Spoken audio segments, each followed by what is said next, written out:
हमने देखे सीड, सब जानते हैं सीड के बारे में।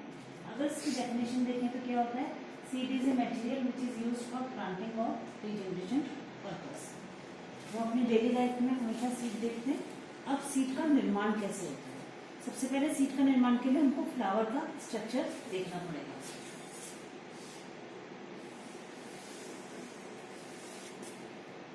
फ्लावर पढ़ा है सबने?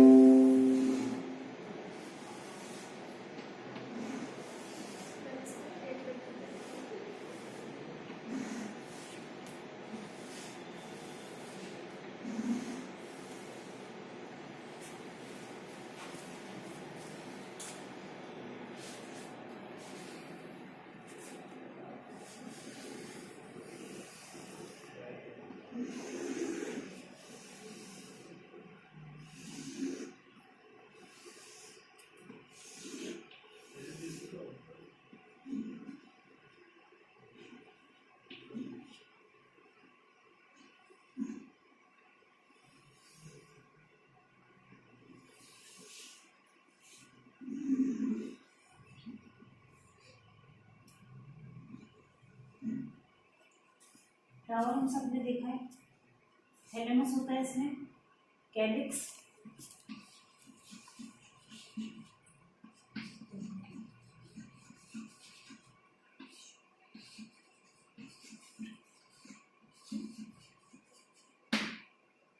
ये होता है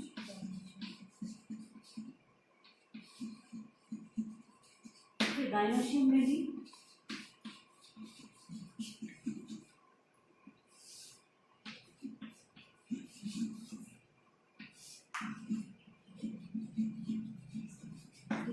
चार पार्ट होते हैं, स्टिग्मा, स्टाइल और ओवरी।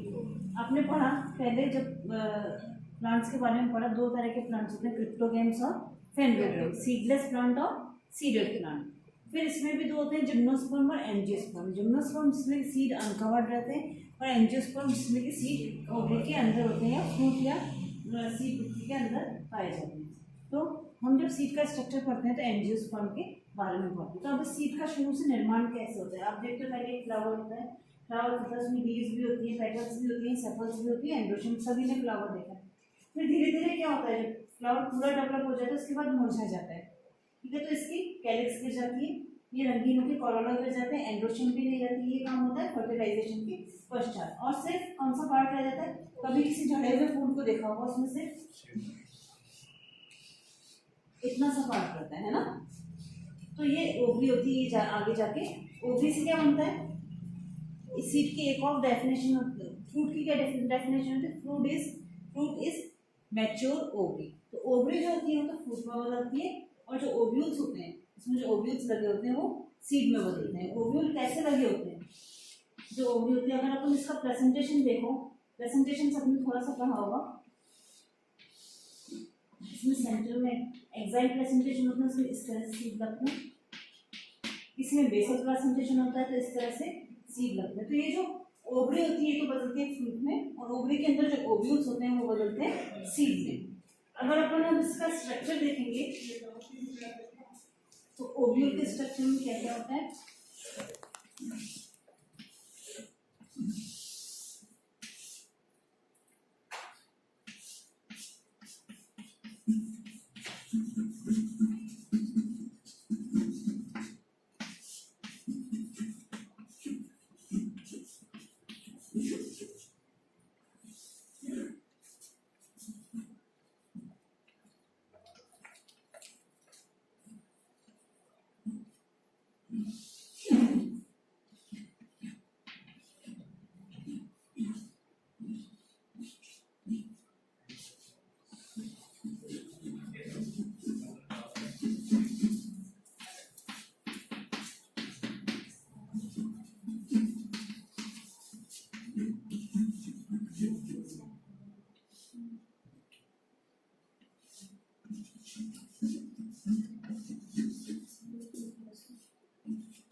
क्या क्या होता है, दो इंटेग्यूमेंट होते हैं, माइक्रोपाइल होता है, इसका फिनिकुलस होता है, और ये बीच में एम्ब्रियोसेक होता है। इसमें क्या क्या होते हैं, तीन एंटीपोडल्स होते हैं, दो सेंट्रल सेल होती है, एक एक्सेल होती है और एक साइनोजेल होती है। तो जब फर्टिलाइजेशन होता है तो एक मेल गैमेट इससे फ्यूज होता है और एक मेल गैमेट इससे फ्यूज होता है। ये जो ट्रिपल फ्यूजन होता है इसमें क्या होता है, 3 सेल फ्यूज होती है। इससे क्या बनता है आगे जाके एंडोस्पर्म, और इससे बनता है जाइगोट।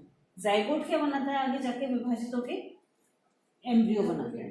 तो ये हुआ सीड का डेवलपमेंट कैसे होता है। अब सीड क्या होता है, और सीड में ये जो पार्ट होते हैं वो किस किस में चेंज होते हैं। आप देखते हो 2 तरह के सीड होते हैं, मोनोकॉट जिसमें कि सिर्फ एक बीजपत्र होता है जैसे गेहूं मक्का आदि का, और डाइकोट चना और मटर आदि का।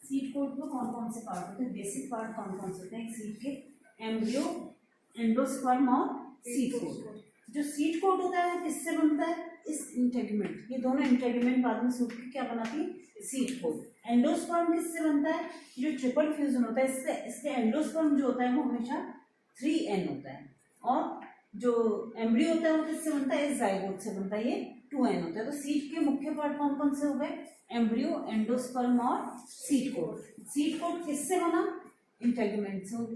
ओव्यूल पूरा किस में कन्वर्ट हुआ, सीड में, और इंटेगुमेंट जो हुए वो किस में हो गए, सीड कोट में। ये जो सेंट्रल न्यूक्लियस था इससे बना एंडोस्पर्म जो कि 3n त्रिगुणित होता है, और जो जाइगोट का फ्यूजन हुआ था मेल गैमेट से उससे बना एम्ब्रियो।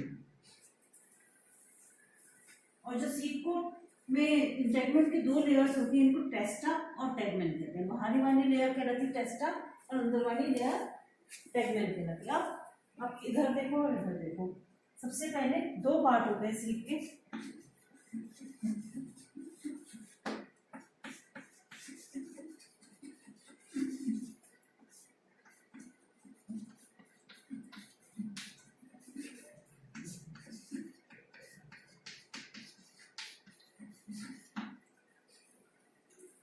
अलग अलग पार्ट देखो सीड के, प्लूम्यूल, रेडिकल, हाइपोकोटाइल, कॉटिलेडन और माइक्रोकाइल। आपने सभी सीड देखा होगा चने का, यहाँ पे इधर क्या होता है, एक छोटा सा छेद होता है, इसको क्या कहते हैं, माइक्रोकाइल कहते हैं। ये कौन सा, ये वाला जो होता है इनका पार्ट होता है, इसके आगे एक छोटा सा निशान होता है, स्कार होता है, जिसको भी कहते हैं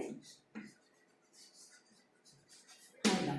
ये हाइलम कौन सा होता है, जहाँ पे ये ग्रंथ होता है इसका ओव्यूल का, जो जहाँ पे जुड़ता है उस जगह पे हाइलम होता है। सब जगह देखा होगा आपने, मटर का दाना देखा होगा उसमें एक निशान सा पाया जाता है, चने का देखना, अब जो सबसे ऊपर के टिपों पे तो माइक्रोकाइल होता है, उसके नीचे एक निशान सा होता है वो हाइलम होता है। ये वो होता है जहाँ फ्रूट में सीड जुड़ा हुआ रहता है, सीड जहाँ फ्रूट से जुड़ा रहता है वहाँ एक निशान सा रह जाता है सीड शेडिंग के बाद, उसको कहते हैं हाइलम। तो सीड के ये पार्ट इसमें दिखाना, तो सबसे पहले प्लूम्यूल।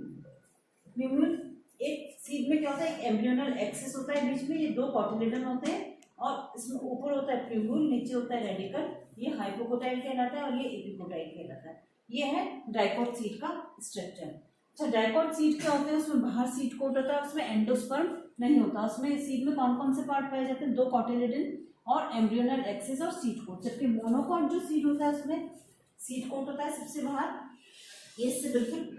डाइकोट में आपने देखा होगा चने और मटर में अगर उसको छीले तो नीचे से 2 कॉटिलेडन चल जाते हैं, जो अपन पतला सा जो लेयर छीलते हैं वो होती है उसकी सीड कोट। जबकि मक्का और गेहूं में आप ऐसी कोई लेयर छील नहीं सकते, क्योंकि उसमें जो बाहर सीड कोट होता है वो इससे बहुत क्लोजली एसोसिएट होता है, बहुत इससे लगा हुआ होता है।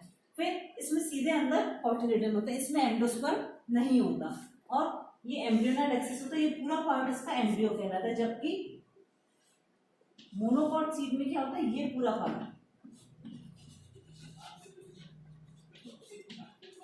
एंडोस्पर्म होता है, ये एल्यूमिनियम लेयर होती है, और यहाँ पे इसमें एम्ब्रियो पाया जाता है। इसलिए जो डाइकोट सीड होते हैं वो तो नॉन एंडोस्पर्मिक होते हैं, और मोनोकॉट सीड होते हैं वो एंडोस्पर्मिक होते हैं, उनमें एंडोस्पर्म। अच्छा, जो इसके बाद जब सीड जर्मिनेट होता है उसको पोषण मिलता है 2 इन कॉटिलेडन से, जबकि मोनोकॉट में पोषण मिलता है इस एंडोस्पर्म में संग्रहित भोजन से। ये सब इसके पार्ट ऑफ प्यूम्यूल एम्ब्रियोनल एक्सिस का ऊपर वाला भाग, ये आगे जाके शूट का निर्माण करता है। रेडिकल एम्ब्रियोनल एक्सिस जहाँ जो होता है उसके नीचे का पार्ट ये रूट का निर्माण करता है। ये इन दोनों के बीच का जो पार्ट होता है वह हाइपोकोटाइल कहलाता है और ये पार्ट कहलाता है एपिकोटाइल। ये दो कॉटिलेडन होती है। माइक्रोकाइल मैंने बताया था यहाँ होता है और हाइलम यहाँ होता है।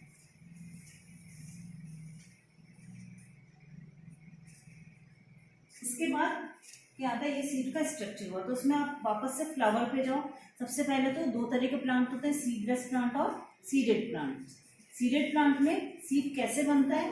सीडेड प्लांट जो होते हैं उसमें दो तरह के होते हैं, एक तो सीड अनकवर्ड होते हैं और एक कवरिंग में कवर्ड होते हैं। तो जो फ्रूट ओवरी होती है वो आगे जाके फ्रूट बनाती है और ओव्यूल्स जो होते हैं वो सीड में परिवर्तित होते हैं। इसमें देखा था फ्लावर होता है इसके कैलिक्स कोरोना। अच्छा, कुछ प्लांट होते हैं जिनमें कि कैलिक्स लगा हुआ रहता है, जैसे कि बैंगन टमाटर में देखते हो ग्रीन ग्रीन से जो पार्ट लगा हुआ था उसमें परसिस्टेंट कैलिक्स पाया जाता है, जो कि फ्रूट के निर्माण के बाद भी लगा हुआ रहता है। ये सब पार्ट झड़ जाते हैं और सिर्फ एक ओवरी रह जाती है। ये ओवरी कन्वर्ट होती है फ्रूट में और इसके अंदर जितने भी ओव्यूल्स होते हैं वो सीड में बदलते हैं। ओव्यूल का स्ट्रक्चर आपने देखा है, दो इंटेगमेंट, बीच में न्यूसिलस, ये इसमें 3 एंटीपोडल सेंट्रल न्यूक्लियस, और ये सब आगे जाके सीड का निर्माण करते हैं। सीड दो तरह के होते हैं, डाइकॉट और मोनोकॉट। इसके बाद सीड का जर्मिनेशन। सीड का जर्मिनेशन कैसे होता है? नॉर्मली देखते हैं कि सीड अगर ड्राई कंडीशन में पड़ा रहे तो उसमें जर्मिनेशन नहीं होता। जब वो पानी एब्जॉर्ब करता है, जिस मौसम में या तो उसको पानी देते हैं या बारिश का पानी, उसके बाद उसमें जर्मिनेशन ऐसे क्यों होता है? ऐसा इसलिए होता है, मैंने आपको लास्ट एंजाइम के उसमें बताया था कि एंजाइम को अपनी एक्टिविटी के लिए पानी की आवश्यकता होती है। जैसे ही सीड वाटर एब्जॉर्ब करता है, कैसे वाटर एब्जॉर्ब करता है? सबसे पहले सीड इसमें देखो, जर्मिनेशन के लिए इसको वाटर, एयर, टेम्परेचर और लाइट सब तरह की आवश्यकता होती है। और ये दो तरह के जर्मिनेशन होते हैं, एपीजियल और हाइपोजियल।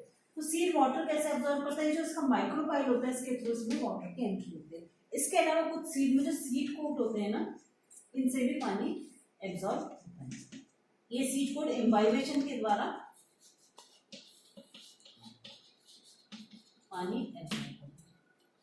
मैंने आपको बताया था इम्बाइबेशन में क्या होता है, सीड पानी एब्जॉर्ब करके फूल जाता है। जो प्रोटीन वाले सीड होते हैं, जिन सीड्स में प्रोटीन ज़्यादा होता है वो ज़्यादा फूलते हैं, और जो कार्बोहाइड्रेट वाले होते हैं, कभी भी देखो गेहूं को भिगो के देखो वो बहुत कम फूलेगा, जबकि चने को भिगो के देखो तो वो ज़्यादा फूलता है। जिन सीड्स में प्रोटीन ज़्यादा होता है वो इम्बाइबेशन के द्वारा ज़्यादा पानी करके फूलते हैं। चलो, अब ये पानी एब्जॉर्ब किया, सीड फूल जाता है। सीड फूलता है तो क्या होता है, जैसे जैसे पानी एब्जॉर्ब करके सीड कोट होते हैं वो सॉफ्ट हो जाते हैं। पानी एब्जॉर्ब करने के बाद इसमें जो होता है एंजाइम एक्टिव हो जाते हैं। एंजाइम एक्टिव होने से जो रिजल्ट फूड जो स्टार्च के रूप में होता है वो शुगर के रूप में कन्वर्ट हो जाता है। और ये बढ़ती है, जो एम्ब्रियो है एम्ब्रियोनल एक्सिस, इससे भोजन एब्जॉर्ब करता है, कार्बोहाइड्रेट एब्जॉर्ब करता है और इसमें वृद्धि होनी शुरू होती है। इसमें तीनों तरह से वृद्धि होती है, सेल डिवीजन, सेल एलोंगेशन और सेल मैच्योरेशन के द्वारा ग्रोथ की तीनों फेजेस की। जैसे जैसे होता है एम्ब्रियोनल एक्सिस बढ़ता जाता है। हमेशा सीड में सबसे पहले ये नीचे वाला रेडिकल का में वृद्धि होती है। रेडिकल नीचे जाता है और ये सॉइल में चला जाता है। इसमें छोटी छोटी प्राइमरी इसमें रूट्स और रूट हेयर्स डेवलप हो जाते हैं और ये रूट में कन्वर्ट होता है। इसके बाद क्या होता है, कुछ सीड्स में तो हाइपोकोटाइल में वृद्धि होती है, कुछ सीड में एपिकोटाइल में वृद्धि होती है। प्यूम्यूल आगे जाके क्या बनाता है, शूट बनाता है। अगर हाइपोकोटाइल में वृद्धि होती है, यहाँ पे ज्यादा डिवीजन होता है, तो क्या होता है, ये वाला जो इसका ये पार्ट है ये बढ़ता है और ये जो सीड जो होता है ये कॉटिलेडन सहित जमीन से बाहर आ जाता है। तो इसका आपको और अच्छी तरह समझ में आएगा।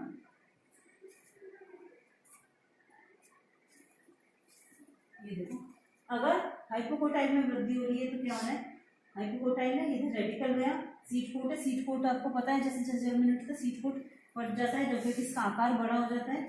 फिर ये हाइपोकोटाइल में अगर वृद्धि हुई तो क्या हो रहा है, सीड जमीन से बाहर निकल जाता है। इस तरह के जर्मिनेशन को क्या कहते हैं, इपीजियल जर्मिनेशन। ऐसा जर्मिनेशन जिसमें हाइपोकोटाइल में वृद्धि होने के कारण ये लंबा हो जाता है और सीड अपनी कॉटिलेडन सहित बाहर निकल जाता है, ऐसे जर्मिनेशन को कहते हैं। ये आपके शॉर्ट क्वेश्चन में और लॉन्ग क्वेश्चन में आ सकता है कि जैसे जैसे होता है उसको कहते हैं, जब सीड कॉटिलेडन से बीज पत्र बाहर आते हैं उसको कहते हैं इपीजियल जर्मिनेशन।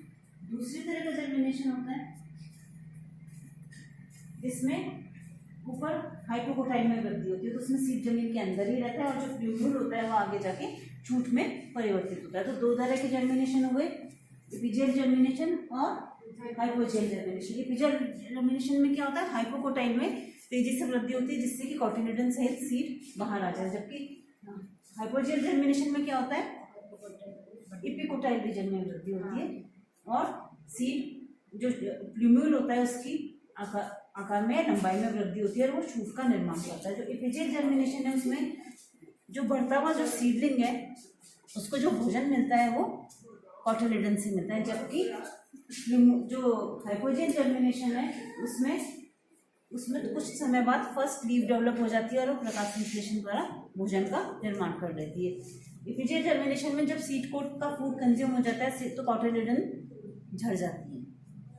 तो दो तरह के जर्मिनेशन हो गए, एपिजियल जर्मिनेशन और हाइपोजियल जर्मिनेशन। अब सीड में समझ आया आपको क्या क्या?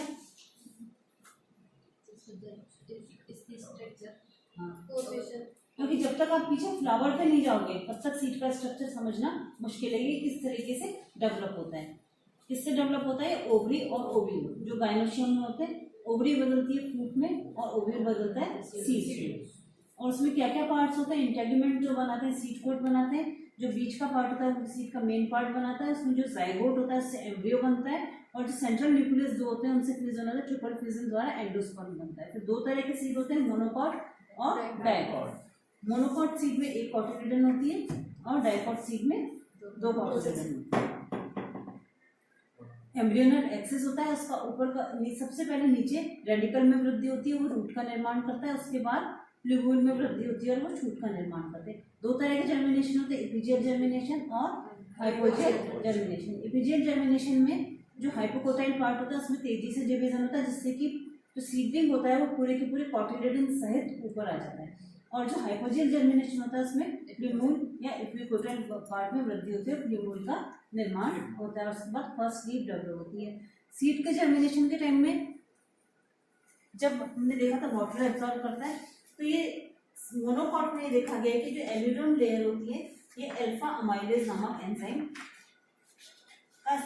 को स्टार्ट करती है, जिससे क्या होता है इसमें जो फूड है, फूड रिजर्व होता है वो घुलनशील अवस्था में बदल जाता है और उससे इसमें फूड एब्जॉर्ब होता है और ये जर्मिनेशन के लिए डिवीजन शुरू कर देता है। तो ये वो सीड का जर्मिनेशन। फिर सीड का स्ट्रक्चर, सीड का जर्मिनेशन। एक और चीज आती है dormancy, seed dormancy. Seed dormancy क्या होती है?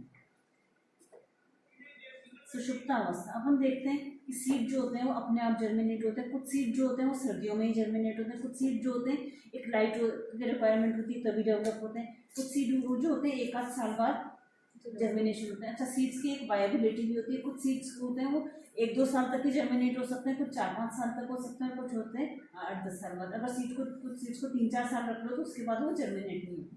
तो सीड की अंकुरित होने की क्षमता वायबिलिटी कहलाती है। और डॉर्मेंसी, अगर सभी सूटेबल एनवायरमेंटल कंडीशन प्रेजेंट फिर भी एम्ब्रियो या सीडलिंग में नहीं बनती है, सीड का जर्मिनेशन नहीं हो, ऐसी कंडीशन कहलाती है सीड डॉर्मेंसी। सीड डॉर्मेंसी के बहुत सारे कारण होते हैं, उसको तोड़ने के भी बहुत सारे, उसको ब्रेकिंग ऑफ डॉर्मेंसी के भी अपन नेक्स्ट क्लास में पढ़ें। ठीक, कितना हुआ? 18.5।